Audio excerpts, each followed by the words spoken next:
Assalamu alaikum and welcome to Mad Mamluks. My name is Sim. Along with me are my co-hosts, Sheikh Amir Assalamu alaikum. and Murtada.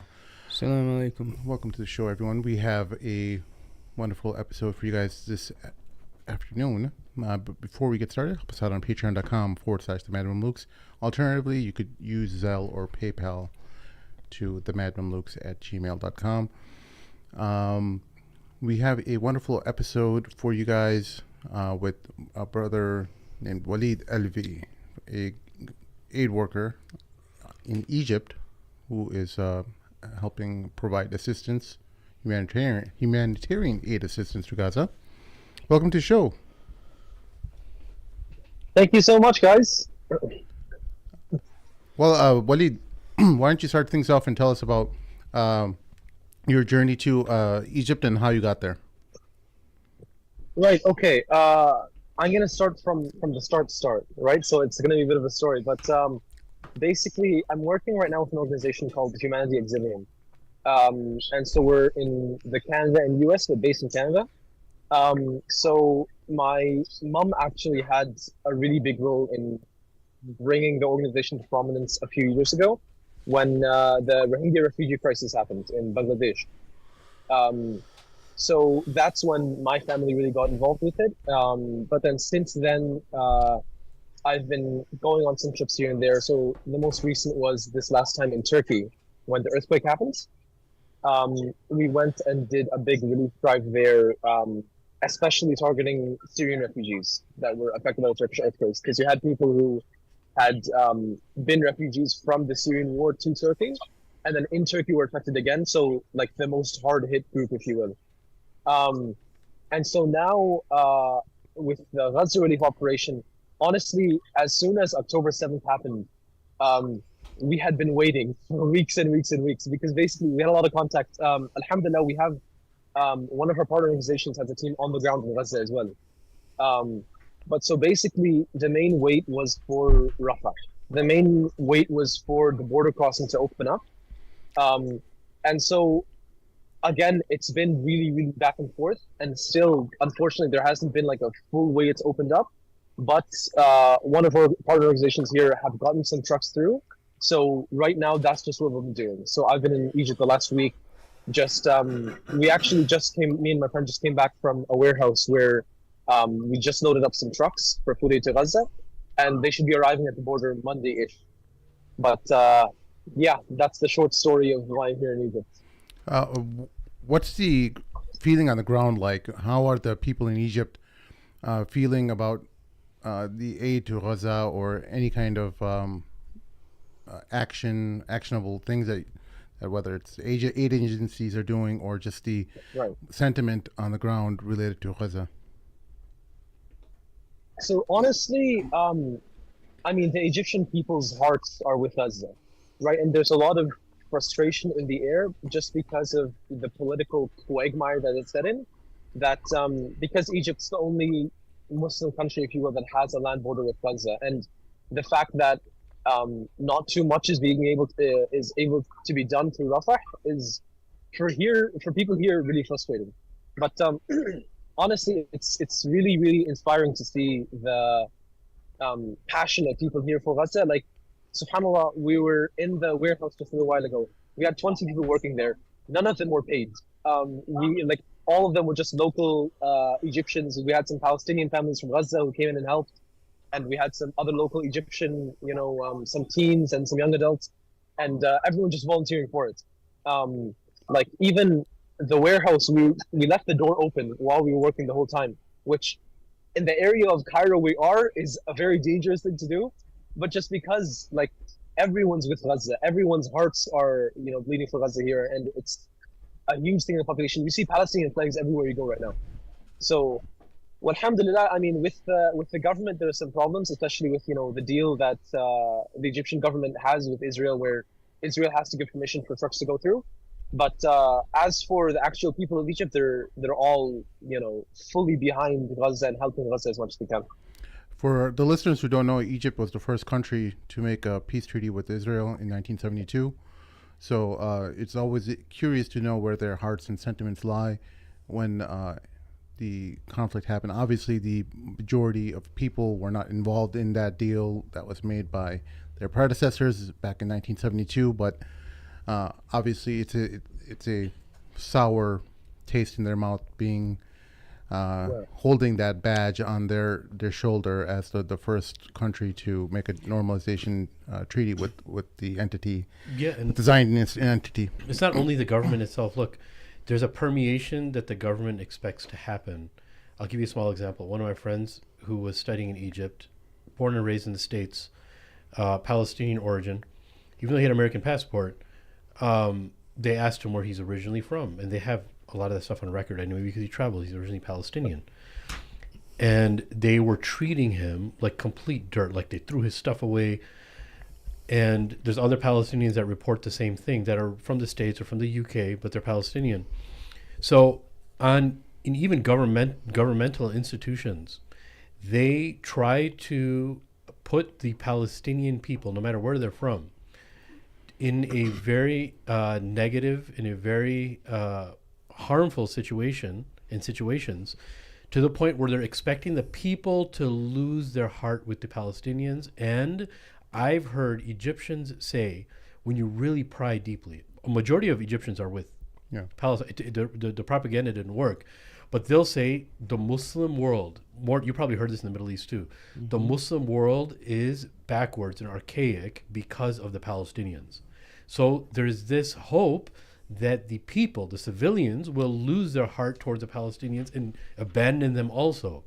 And that's a culture that's trying to be built, and was built when I was there too. It was very strong. I've heard taxi drivers say that. Yeah. Everything would be fine, but look, because when we were there, that was when in 2006, when Hassan Nasrallah got really popular and ended up being kind of like a hero. And a lot of the opposition was that the Palestinians are putting all of the Muslim world in this situation because of their violence, whatever. They're also given a false narrative, right? So there's this culture amongst the Muslim world for this hate for Palestinians to abandon them too. That's how strong it permeates through the lines, right? Yeah.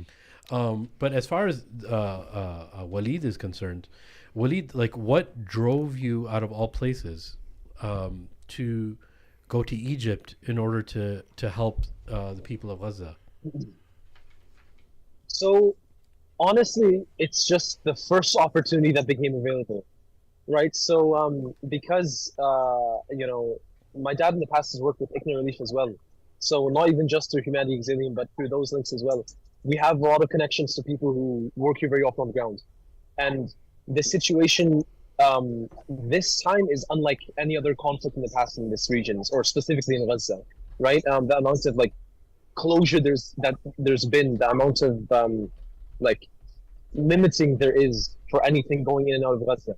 So honestly, just because Egypt's the only realistic way where any aid is getting in right now, right? Like the Turks, Turkey's trying to do something where they try to send another flotilla, right? But and try to break the blockade on sea. But because of the history there, that's a really tough operation, and there's a lot of doubt whether that's going to go through or not. So right now, just because it's the only way to go through, and so as soon as we saw there's an opportunity for us to do something, then we just hopped on a plane and came over. So I have a question. I've been following this stuff on TikTok, and part of the conflict has, one of the upsides of it is that it has awakened a non-Muslim American population, even Canadian population, to what's going on there. Right. Have you seen any American or Canadian non-Muslim presence there in Cairo? Because I've followed a few people, and they've made a journey out of America just because they were so overwhelmed by the conflict, and they went specifically to Cairo to try to help and gather aid and do aid work. So have you seen a presence of Americans and Canadians that have been coming to Qahira? So not a huge presence, right? There is some stuff that we know. Some doctors are actually still waiting, like non-Muslim doctors in Canada, especially because our organization mainly focuses on the medical aspect, right?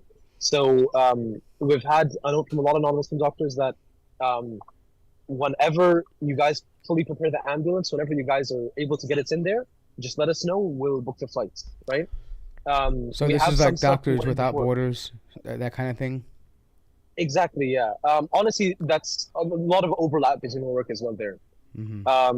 And then we have some people as well who just, they realize that like they couldn't get in with any organizations, and then they just went and saw what they could do with the UN. So my mom, for example, knows some people who are here in Egypt right now, some doctors, but not people who are doing too much work, because right now, again, it's just really a waiting phase. Because even the supplies that are going to Gaza, it all has to be checked, and they're not allowing foreigners through right now. Yeah. So let me just kind of ask you about this. I know obviously Gaza has been under a blockade, and there's a lot of Right. limitation for a lot of items. But in regards to aid, I'm assuming that usually is limited to food, water, and medical equipment or medical supplies, I guess. So even among that Yeah. stuff, do you see a strong like limitation of what the Israelis will allow, like quantity wise, or maybe certain types of foods or certain types of medical equipment? Like, Yeah. talk about that a little bit.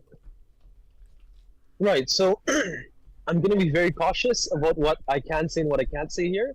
But there is, yeah, even within that category, there is a lot of restriction. And so for the stuff, for example, like right now, this last week, the thing has been that we're only doing food aid because water's cut at the moment. They're not allowing water shipments to go in You're the only trucks. doing what? Sorry. But the thing is, we're only doing food aid and medicine aid at the moment. Because for this week, the trucks we're sending this week, they're not allowing water. Wait, Um, water? Yeah, they're not allowing water. Yeah. Why not? Yeah. What's the restriction? They don't give you reasons. So the thing is, Yeah, well, The I funny know. thing is every I'm single- asking him. Yeah. I know some of these answers. We're doing an interview. I'm sorry, it's go so ahead. crazy. Yeah. No, it's so crazy that every single truck that's going to the border, not only can you not have any, the drivers have to be checked, right? All that kind of stuff have to be checked by the Egyptian government. But then the Israeli government releases like a checklist and specifically approves every single truck, right? So the idea is that every single truck, your cargo, your organization, all that kind of stuff, the Israeli government has to specifically approve that and allow it through. And literally, I was talking, this is 3 days ago, where we're looking to an organization, Al Khidmat, actually. I'm working with some of their guys right now here on the ground. They're looking at sending, I think this is public on their behalf, so I think I can say this. They're looking at sending 20 ambulances across the border. So they were talking to one of the organizations that's managing sending that. And literally the guy told us that we've seen this happen in like a few weeks ago, that if you don't get permission for every single thing from the Egyptian government, from the Israeli government, they will bomb your shipments. Like they have directly bombed ambulances that haven't complied with those regulations, with everything being checked. So just because of that, no one's taking any step that's not fully checked through, fully regulated, because there's just so much danger involved in it for everybody. Now, can you describe the Rafah Crossing at all? From at least, have you seen it yourself?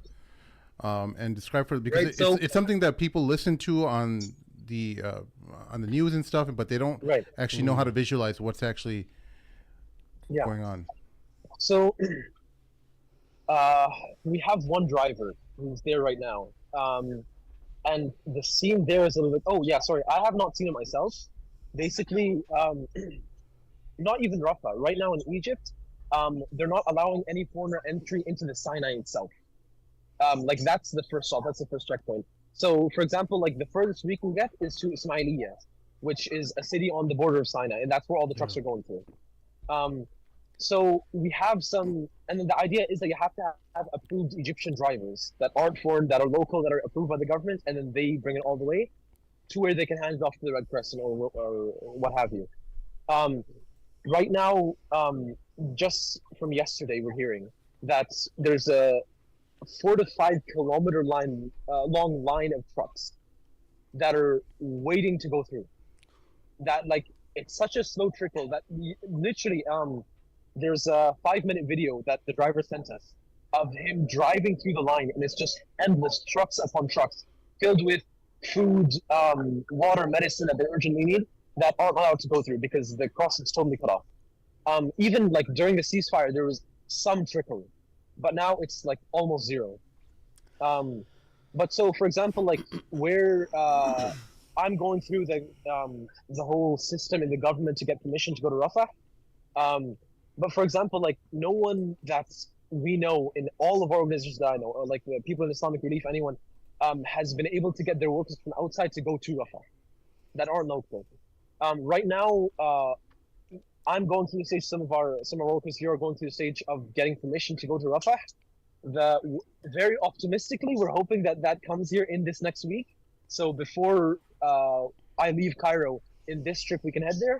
But I mean, again, you never know because it's just so much bureaucracy involved with the whole thing, and it's really really tight right now. But yeah. Yeah. So, quick question. So in terms of AIDS, right? I'm sure there's a process and a priority list in terms of what aid gets there, or depending on who gives it. For example, what I'm asking is about for example, I know the UAE has, allocated money and supplies for AIDS. Do they give priority to like governments and NGOs before they would allow, maybe smaller organizations to come in? Yeah. So, kind of, right? So the main queue is, from what I can tell so far, it's just a queue, first come, first serve. And then there's basically cutting the line, right? So for example, it's known that one of the convoys that Qatar sent recently was allowed to cut the line, like quote unquote, right? Basically, and being a little bit careful with my words, with what I'm talking about here, everything, that specific queue is all managed by the Egyptian government. There's some companies, Abna Usina is one of them, that basically the Egyptian military covers that and covers who goes and when. So for most of it, it's just a queue, right? First come, first serve. Whenever the line opens, you get through. And then for some, for some trucks, if they can get permission from Abna Usina, if they can get permission from the Egyptian military, like you have UAE, you have Qatar, then if you will, skipping the line is the basic idea. Yeah, I was asking about that because recently I saw on TikTok that the UAE had sent like 9 or 10 like fully armored Cadillac Escalades that were under the banner of the Red Crescent. So they were on the ground. Okay. They were actually at the border. I saw when they were pulling it through. They had like 9 or 10. I think it was like, but they're meant for like to pick up for aid workers, I think, or for ambulatory services. Yeah. They're not actually ambulances, but they're made to transport aid workers and food, whatever they can on the ground. And I was wondering because I know a lot of people are already on the ground there, so I'm like, if there's a queue system, I wonder how it works. I'm sure governments can kind of expedite in a quicker way. Basically, what you're saying is you don't really know when, like, if you collect supplies or money, you don't really know when that might be able to get across. There's no like hard date, like you don't know. It's just kind of when it opens, right? Honestly, that's the tough thing about it, right? That's the tough thing about this whole thing. We do have a somewhat of a timeline. Like for example, we've had just last week. So right now, I'm directly working with Al-Khidmat on behalf of my charity, and so they got one of their trucks in, I believe, last week. So for example, like the trickle is moving, even if slowly. So right now, it's a thing of like it's going to at least take a week.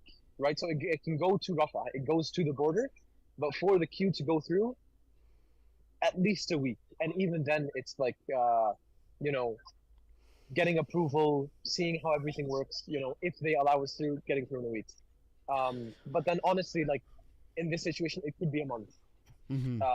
It's really up in the air. And then really the thing is, what it feels like most organizations are kind of just like holding their breath for, okay, we'll get as much aid as we can, and then everyone's hoping that Rafah's going to open. Like since October 7th, we actually thought, okay, it's for one mind blowing that it's not open right now, but then we thought, okay, it's going to eventually open. They can't just starve the city, right? And then we've been waiting for weeks and weeks and weeks until eventually, So how long have you been in? We don't know when. Yeah, how long have you been in Cairo so far? So I've been in Cairo just this last week. Okay. With the ceasefire happening, there was some opening of Rafah, so we thought this is a good time to try to get the trucks through. Mm-hmm. For those who aren't aware, I know things like this kind of get lost in the death toll and all the bombing that's happening, but right now, the UN World Food Program director Carl Scow is warning that 9 out of 10 people in the Palestinian territory in Gaza can't eat every day. Yeah. 9 out of 10 people there. That the entire Gazan population is in mass starvation mode right now. So it's really imperative for us to understand that the Israeli assault on Gaza is not a one-sided, bombing campaign, but it's a multifaceted approach to completely starve the people, and we all know about the collective punishment and stuff that they're doing that international law prohibits. But this is the nature of the campaign that Israel has laid out for Gaza, that they're going to starve them, they're going to bomb them, they're going to make life so utterly miserable that they wish that they can leave. And we've talked about on this program in previous episodes about backroom dealings that they're having and conversations they're having with the United States government to distribute the population of Gaza into different Muslim countries and give them economic stipulations that are tied towards them absorbing those populations. Go ahead, Joe. So, Sim, this is for you and Mort. Look, I'm going to preface this with something, and I want to get your guys' take on this because there's a lot of people asking this question, and I was researching this. So, anyways, let's just cover a few things here. Water is something that it's understood that the Israelis are preventing the Palestinians from, even punished if when it was raining to gather rainwater, they weren't allowed to gather rainwater, right? Yeah. Or they were being taken in or bombed or shot at, right? That's one aspect of just the water. The other is... Wait, while you're on the water, I also want people to understand that the Israelis are flooding the Gaza tunnels with seawater. So the seawater will contaminate the fresh water that the people can take from the wells and stuff. So yeah, so basically what happens is people don't know well water is through artisan filtration, rocks and sediment. They filter water you can use inside the land. When that's flooded with salt water, you can't use it, right? So because it's not like they have like miles and miles deep wells, right? These are shallow wells that they use to drill down. They bore it out, and they just basically, when you flood it, you can't drink seawater. For anyone that doesn't know, seawater is not drinkable, right? It has to be. It'll kill you. Yeah, because you'll keep wanting to drink it. Desalination needs to happen, right? Exactly. It's all high sodium content. You can't. So the point being is that they're making it extremely difficult for them On to all actually have levels. drinking water. Not to mention, I heard because it is an occupation that under Israeli law, it's illegal for Palestinians to even collect rainwater. They don't even allow them to collect that. Yeah. So look, I didn't know about that. That's so evil. It's like, just on a side note, if you could think of all the evil that you can commit to a human being, the best teachers are the Israelis, bro. yeah. Like, I didn't even consider that. But anyways, we could talk about that evil tendency in them later. So then you have this humanitarian crisis that's actually so astronomical compared to what it was in the first week of this genocide and conflict, where you have, for instance, only a third of the hospitals that are left, and those hospitals can only house so many people. They have like 500% amount of patients, and only, let's say if they had only 10 beds, but they have like 30 to 40 people injured. There's people that are bleeding to death because they're waiting to be seen, even from minor infections. So it's a humanitarian disaster. And so everybody now, if we move forward, everybody knew that this was not just a thing after Hamas. They wanted ethnically cleanse the Palestinians, either displacing them or killing them, which is occurring. The question that people are asking is that this humanitarian work that's taking place is even complicating issues more, because it's Israel and some of these governments pulling the strings to make even the humanitarian work completely hell. Like the experience of humanitarian work and the hope that giving the Palestinians hope that there's going to be humanitarian aid, and then cutting it off however they like and skewing and controlling the knobs. So the question now is, why is it that they're even allowing the humanitarian aid to come in if they want to obliterate the Palestinians? Is it just simply a torture tactic?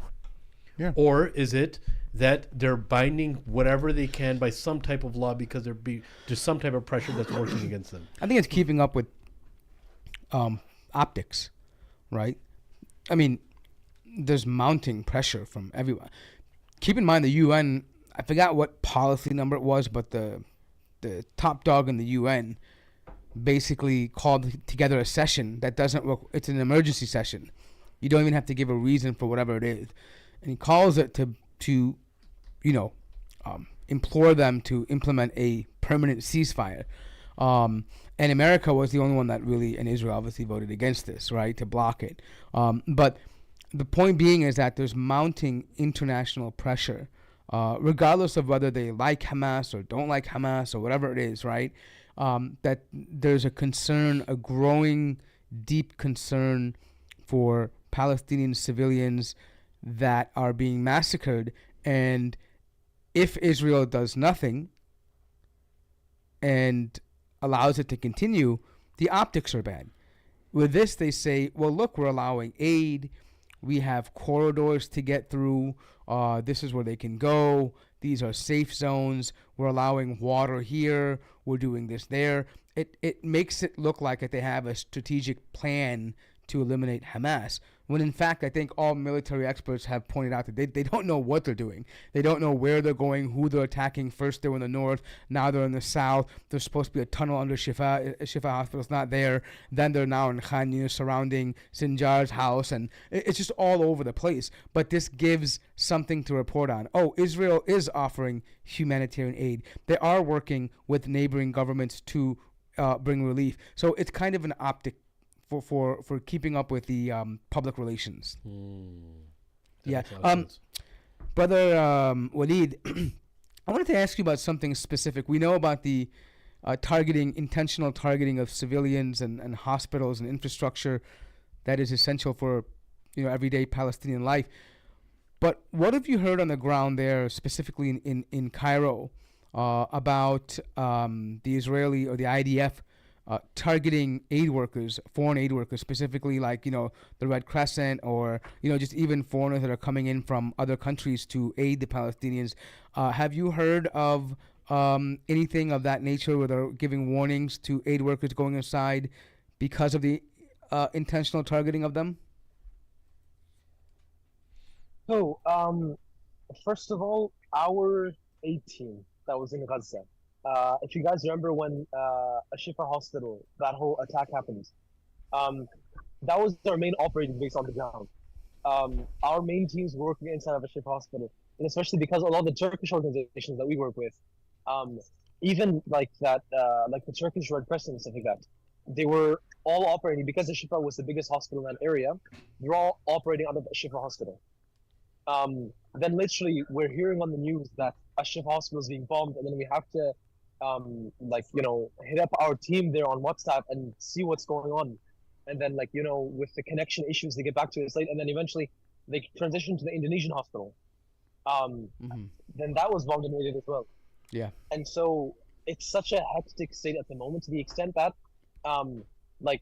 they've run out of medicine to distribute. Like the medicine that we had been able to get at the start of the conflict to them, they've run out of that, and they're not able to even get any more to Rafah. And it's the point where we have doctors and nurses on the ground who are, for one, we can barely contact them because they're literally running for their lives from bombs. And they're moving from one place to another, so it's not even a consistent place they can stay in. And because that's the thing as well, where you have had such blatant, if you will, almost intentional targeting of humanitarian workers, of journalists. That's why there's an intense fear on the ground right now that they can't stay in one place for too long. Like that they're literally being hunted from the sky. So right at the moment, I mean, our doctors and nurses that are on the ground, they're just distributing food aid, whatever comes to Rafah, because they don't really have the equipment, they don't really have the stuff necessary anymore to perform any medical operations, or they just it's literally such an apocalyptic situation that they can't really do anything that they would normally be trained to do. It makes sense. Yeah, I mean, I'm just very curious because I know even if something happens, it's very hard to evacuate people, especially with the Yeah, chaos that's happening. You can only try to maybe find a safe zone for them to get to, because just leaving the area is just not an option at that moment. I mean, it's just I mean, I don't know if this is true, or you've heard of it, but apparently people from a Shifa hospital were trying to leave, and they were going down designated routes, and those routes were bombed. They actually had to turn back around within 20 minutes of driving and come back because it was safer in the hospital or the compound than it was on the roads, quote unquote, evacuation routes. Have you heard anything of that? no, to be honest, I haven't heard too much. What I have heard of, maybe it wouldn't be too correct for me to talk about publicly, Mm-hmm. but no, it's a huge culture of fear there right now. Just last night we were talking with a bunch of Palestinian families, and last night we also Al Khidr especially they did most of the work there, but they managed to get some Palestinians out of Gaza right now. Um, and then again, the only Palestinians that are allowed out of Gaza right now are those that have foreign passports. So for privacy reasons, they have passports of a European country that's in the EU. So they were able to get out, and just the horror, like you can sense the PTSD or whatever issues that like the whole last month has been for them. Yeah. But thank God they're on their way back home. But Yeah, alhamdulillah. it's hard to describe even. So, Yeah. so what do you see progressing in terms of like aid getting through? Like how long?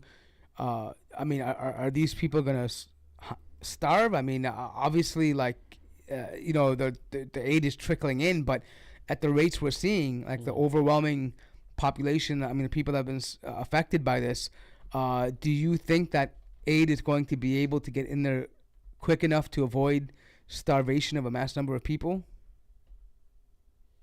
I really can't tell. I really there's no way that to predict any of this.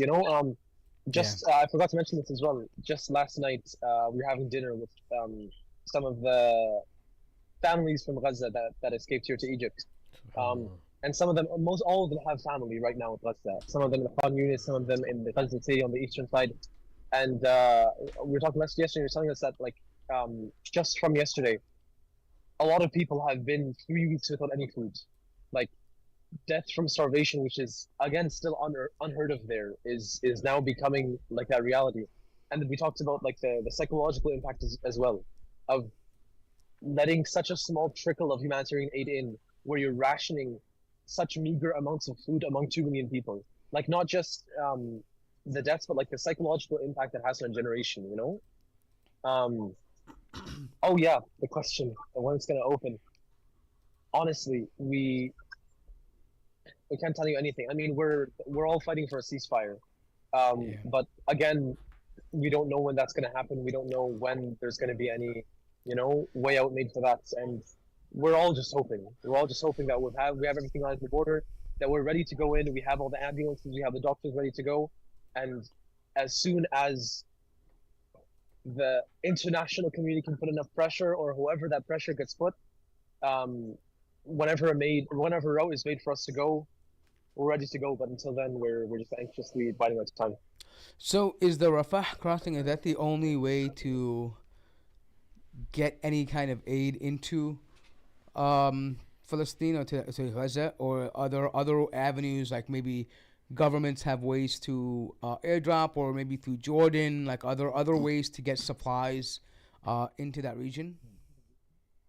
So we have heard of some government airdrops. I think the Pakistani government just sent an airdrop recently, but those are very, very limited.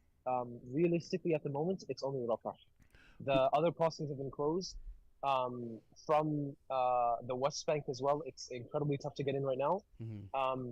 Literally, the only way is like the situation is so desperate that people are getting aid in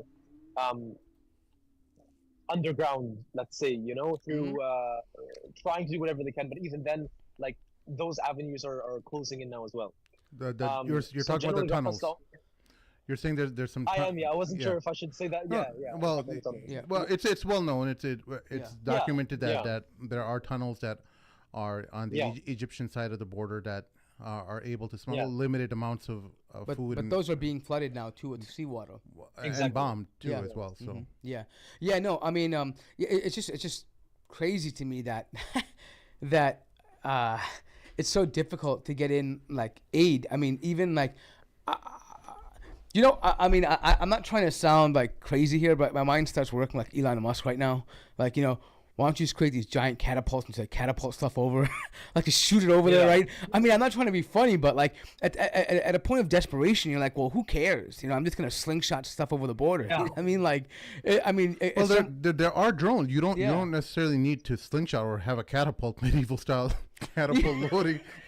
What about preserving that stuff when you catapult? But maybe there's drones and stuff that you could use. Yeah, but I'm not sure how the average. You're trying to think outside the box. No, and no, that's- I'm that saying should I'm be- not sure how the average Egyptian or some person who has no money will be able to get a drone, right? Like Yeah. I don't know if you can Amazon order it to your to the Sinai, right? But what I'm saying is these things they've been making these things for thousands of years. I mean, it's pretty easy to make one of those things up, right? Simply, I mean, but the point I'm trying to say is that I believe that, I mean, if they keep this up, people are just going to get fed up and try to find other ways to get things across, unconventional methods. But if you think about everything we know about Israel, do you think Israel actually wants aid to get in? Of course they don't. They would love for aid. So for me, like the more I'm thinking about this, and sometimes you just kind of think how they think. This is only another type of bullying tactic, another type of fear that's instilled by way of humanitarian aid, is to get the hopes up of the people. And like you said, the optics, I think that's very important too to understand. But on another level, you know, we were you were telling us about the sentiment of fear that's obviously in Gaza, and the rations and how people have to. But as far as humanitarian aid workers like yourself, you know, and Allah preserve you and your families and everybody who's doing that work. You guys are doing work, and you guys are a huge source of inspiration for all of us. And to see that you're so young and you have that mindset, you know, that's only from Allah, and Allah is using you as a means to be from amongst those people that are going to go down in history. I know you don't want it, but even if your name's not mentioned in the history books, there's going to be people in history that went, and this conflict and this genocide that occurred, there's some people who actually went and sacrificed everything, and mashallah, you're from amongst those people. That being said, you type of people are very, very important to this ummah. What is this sentiment? Like, what is it like in a daily, I know there's so much happening, so much changing, but when you guys are together, let's say there's 50 of you together, what is it, what's the sentiment amongst you? What's the culture? What culture do you guys have amongst yourselves? But first of all, I don't think almost any of that is fair to say. But we ask Allah subhanahu wa ta'ala for qabul. You know, we ask Allah subhanahu wa ta'ala to accept anything of us. And still, honestly, and I feel that a general Muslim as well has a lot of pent up anxiety and pent up frustration. But honestly, even here, the culture is we're still worrying about okay, our intentions are all right. Are we doing enough? We're still, it's actually somewhat, especially when you're in this kind of situation, when you're so close, you feel guilty for having a full night of sleep. You feel guilty for having AC. You feel guilty for, you know, having shawarma and stuff like that from a street stall, right? But there's people are really passionate, alhamdulillah, and this is an issue which has brought together so many different people around the world. I was in the apartment that we're renting the other day. We had brothers from the UK, we had brothers from Norway, we had brothers from Pakistan, we had brothers from Canada, the US. A friend of mine from behind me is from Qatar, and you have so many people coming in, but with the same idea with the same kind of passion as well, yeah. And right now, alhamdulillah, but whatever it is, we're not facing the same kind of threats that the aid workers in Gaza are facing. One thing as well that I didn't mention before is that all of the aid workers, as far as I know, right, that have been working in Gaza for the last 2 months, have been people from Gaza, right? Because since the start, people haven't been able to send workers in. No organization has been able to send workers in. Even our team that was there, we're all ethnically Gazan. We're all doctors and nurses that were working with us from before the war and that were living in Gaza from before then. So as well, it's even like no comparison, right, between even the humanitarian workers in Gaza, what they're going through, and what we're, trying to facilitate here in Egypt. But the culture still of a lot of optimism, right? And that's the optimism, especially being even from workers who aren't here right now, aren't in Egypt, but people who are ready and optimistic to go, is that as soon as the opportunity does come, as soon as Rafah does fully open, as soon as all of these facilitations happen, they're ready to go. They're there, alhamdulillah. And inshallah ta'ala, we hope that that's something of iman, and we hope that it's something of the hadith the Prophet said, the Muslims being like one body, right? Where as soon as you're going to be able to scratch that itch, you're going to do it, right? But yeah, that's the kind of sentiment. So I had like another technical question. So I know you mentioned food Right. and medical aid. Have they allowed anything for assistance for I don't want to say construction equipment, but equipment that would be used to help get them out of the rubble? It's like, for example, there are inflatable bags, tools that we need, saws that would need to be able to get people out of the rubble. Have they allowed any of that kind of equipment inside? Not as far as I know. It's possible. Like, it's very, very possible, and I just don't know about it. But as far as I've heard from all the organizations we're working with, there's been no word of that. Yeah. SubhanAllah. Yeah. It's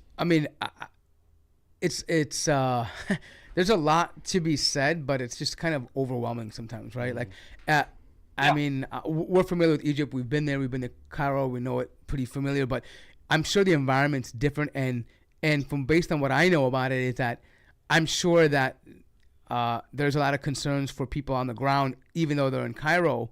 There's a lot of concern for people on the ground and what they can say, what they can do, who's watching, who's not watching, like all these kind of things. And I'm sure that also takes a toll. I'm not trying to say it's comparable to what the Palestinians go through, but I also want to be very careful because I know how that is, right? Like, what you can say, what you can't say, and those things can be taken out of context, and it's difficult. And I'm sure a lot of the aid workers that are on the ground are probably feeling that pressure. I'm sure they had a whole different attitude when they were going there, for people who aren't familiar with it. And as soon as they land, they realize it's a very different reality. It's not going to be like this easy peasy, everything, we're going to get it there, we're going to get right to the border and deliver aid.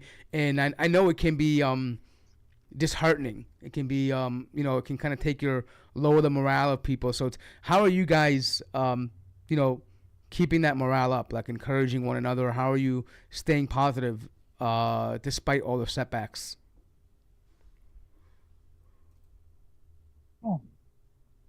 It doesn't sound like the response that should be the response to the question, but the Quran, like, fully straight over the last few weeks with everything that's been going on, and like, we had booked a flight. This is close to a month ago. We had booked a flight, then the visa didn't get accepted. So all that, we had to cancel the flight. We had the preparations made, hotels, all that kind of stuff. There was a lot of frustration, but honestly, I personally, I can't talk about everyone.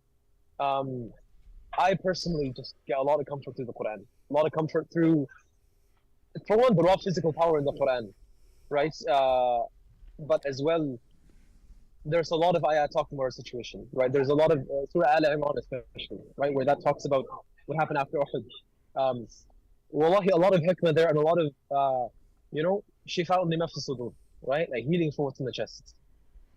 MashaAllah. What was the clip? Yeah, and honestly, another thing. Yeah, sorry about that. No, go ahead. I feel it's really important as well, because burnout is really real, right? That's really important as well. So, for example, like the last 2-3 weeks, I've been paying attention to all the humanitarian news, but like to a big extent, I've been watching no other news of that. Which khair, but that's just because I know personally what my tolerance is for that kind of stuff, and I know personally, after a certain amount of consuming content of what's going on, after a certain amount of even just knowing what's going on, like, it's going to lower my capacity to function, right? So optimism is so huge, right? Having that kind of outlook, having not letting yourself get burnt out. That's really big as well. And we had to learn that, right? The first month of everything happening, October, we had to learn that. But that's a huge thing as well. Having those outlets. One of the Yeah. things I want to say, Waleed, is at least I try to remind myself and our listeners is that the care and concern that we have, we're one of the few, and if we let it die out in our hearts, then the rest will forget. Make no mistake about it. We're not we're not in this situation with Gaza out of a vacuum. Like we have to understand that the majority of the Muslim world and the wider world at large, they're too busy making money and pursuing their desires, their happiness, and whatever makes them happy. If we lose this, whatever little concern or larger concern, however much concern you have, you're still in the minority. Because I can guarantee you there's so many people right now who have other kinds of outlets, media outlets, in a wide range of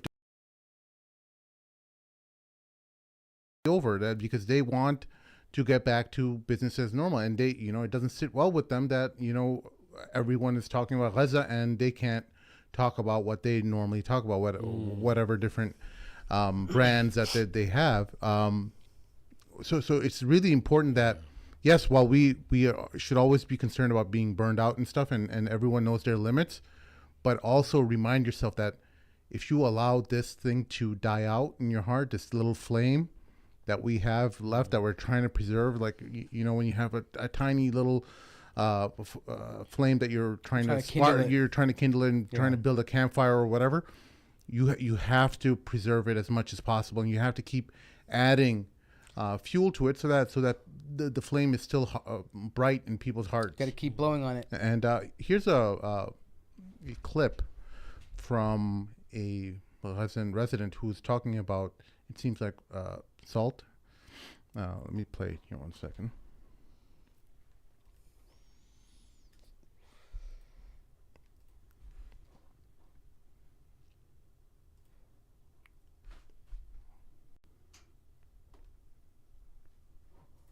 هذا الملح مفروض يجي مساعدات مكتوب عليه غير مخصص للبيع، بقى مشتريناه ب 40 شيكل الكيلو، اللي كان زمان رطل ب 2 شيكل. شوفونا يا عرب، الكيلو ب 40 شيكل واحنا معناش ناكل، احنا مفلسين. شوفوا لنا حل في هالقصة. For 1 kilo, 40 shekels. Wow, but it's supposed to be not for sale. That's what you're saying. It's supposed to be the type of stuff they get that's not free. For resale. Yeah, but they're selling it to them. Yeah. Wow. So well, he's got a bag of salt in his hands. Yeah. It seems like, and he's saying that 40 shekels per kilo. Yeah.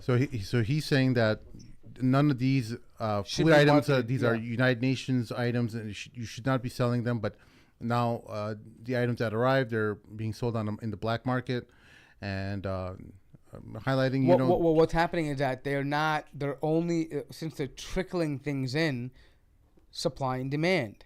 So whatever gets there, obviously people who can pay are going to make money, right? They've identified a way to make money. And so what they've done is, that's how they're purposely keeping it. Like, that's one of the reasons why they are allowing it just to trickle in, because that creates competition. And eventually they're going to fight themselves, right? I mean, if you're trying to starve and you're starving, your family's hungry, you'll do anything. Look how thorough they think about this evilness, bro. It's so satanic, man.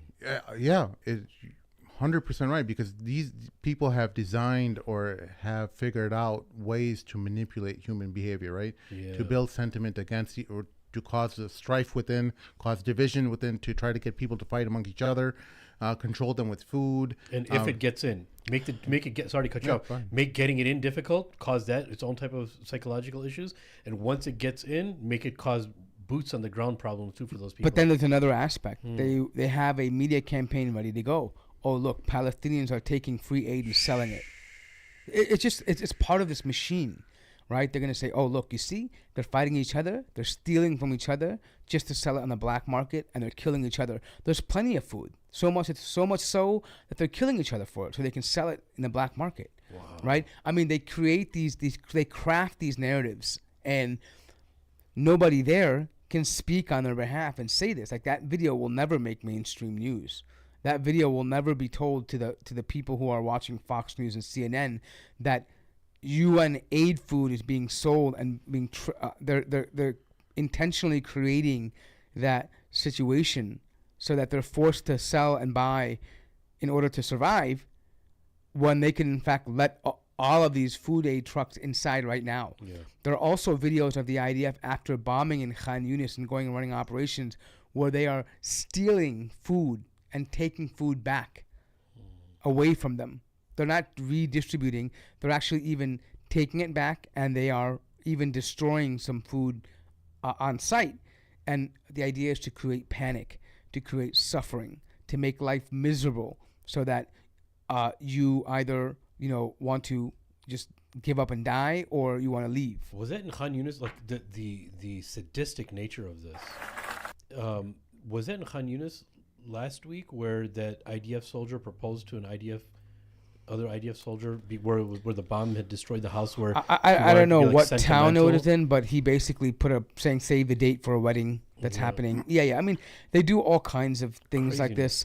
I mean, the reason I mention this is so much psychology inside of this, of like just breaking it's not. I mean, people. It's not even just that. I mean, for example, collecting any adult male over the age of 15 in Khan Yunis, making them strip naked, and then make videos of them claiming that you've caught Hamas fighters. Yeah.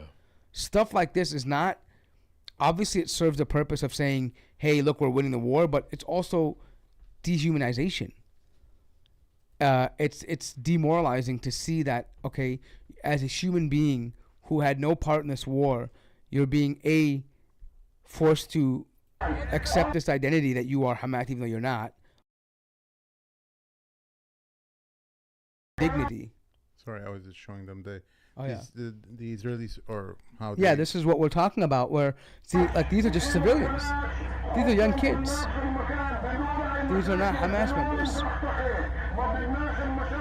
They are. Look, here's the thing too. Like, he's giving him a gun. Why would they trust him with a gun if he's a Hamas member? You see?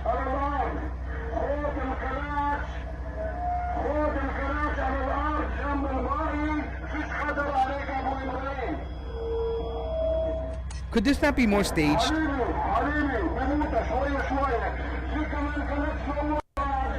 So wait, let me get this right, okay? So they were able to strip them naked, but they took everything, their clothes, but they didn't take their guns?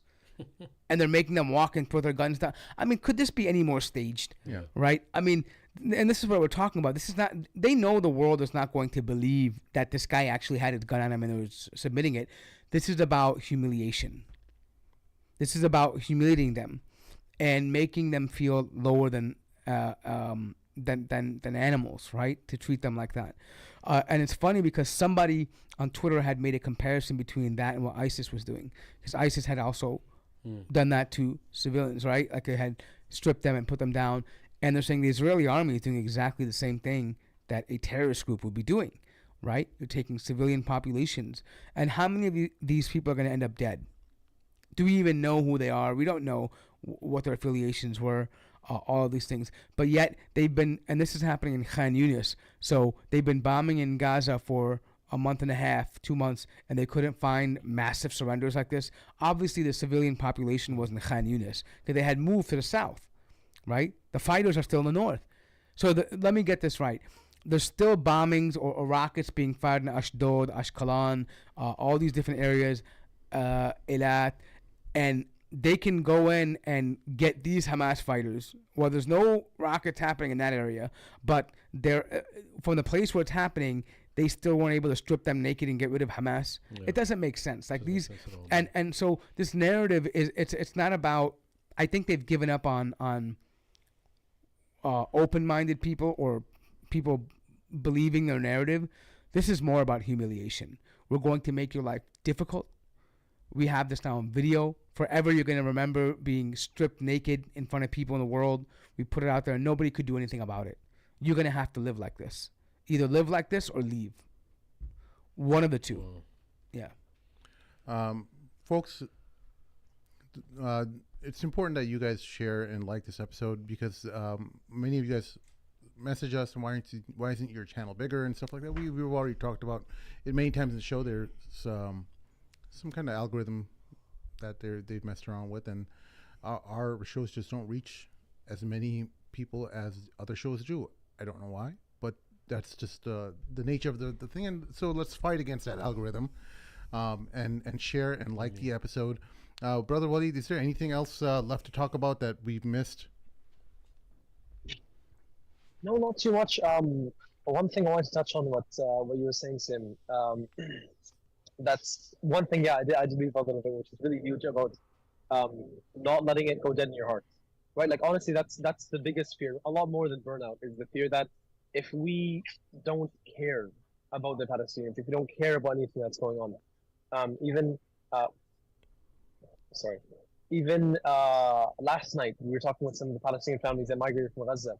And they were talking about the verses of Surah Al Imran, right? Where at the end, after the verses of وَلَا تَهِنُوا وَلَا تَحْزَنُوا, after the verse of الَّذِينَ قَالَ لَهُمُ النَّاسُ إِنَّ النَّاسُ قَدْ جَمَعُوا لَكُمْ فَاخْشَوْهُمْ, that when the people say to them that indeed the people of the armies have gathered against you, so fear them, and it only increases them in iman.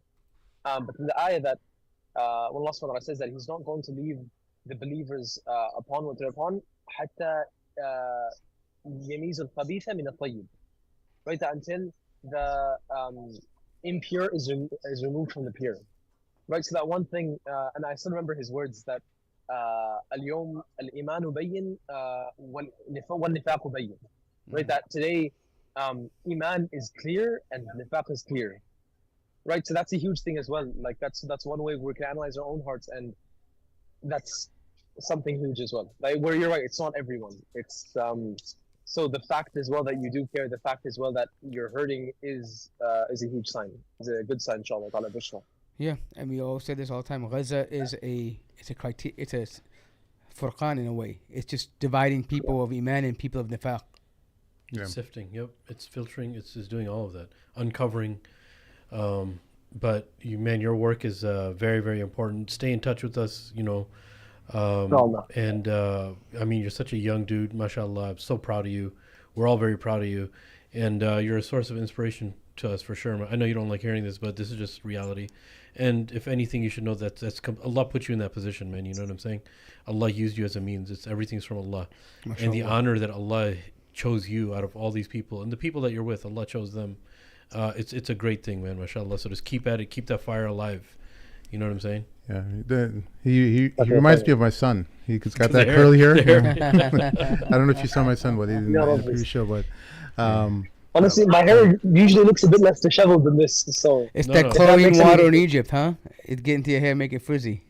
It's the dust, actually. It's the sand that goes everywhere. Yeah. No, you're allowed to be like this, bro. Yeah. We know that you're putting in the work. You could come on camera however you want, bro. You're putting in the work. Yeah.